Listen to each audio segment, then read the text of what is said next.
is this rise in people identifying openly about alternatives to heterosexuality because we've created a culture in a society where people already were this way and feel like they can now be honest with themselves?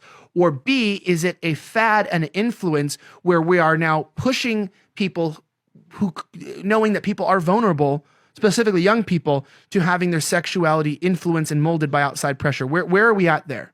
It's unequivocally the second one. I mean, this data doesn't exist in a vacuum. We've been keeping up with it for years. And if you look at the rates of self-identification, the older generations were stagnant, and it was the younger generation that year by year kept being more gay by identification or sexually deviant, broadly speaking.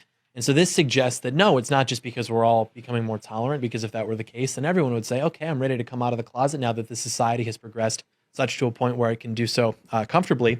So it's actually just because it's being engineered exactly like you said, which is why it's affecting people who are the most malleable in terms of their cognitive development. But even they don't actually believe that the society is becoming more tolerant, because they will hold this completely antithetical view to that position, which is that, well, the reason transgender people commit suicide, or attempt suicide, I should say, at a rate of 41%, or the reason that gay people have so many adjacent mental illnesses as well, is just because we're so intolerant. And if we could only be more tolerant, well, that would simply go away. But then you look at data that comes from Northern Europe, which is the most tolerant place in the world for those types of attitudes, virtually the same rates of mental illness, despite that, perceived tolerance that I guess they have over there. So yeah, I mean, they've been trying for decades, millions of dollars in grant funding to find what they call the gay gene, because, the activists wrote in the manifestos that were literally published and circulated in the early 1990s about how America would come on to accept the LGBT agenda, which is their term for it, not ours. And they said that it has to be propagated as something that is, genetic. We were born this way, because if you're born this way, the same way you're born black,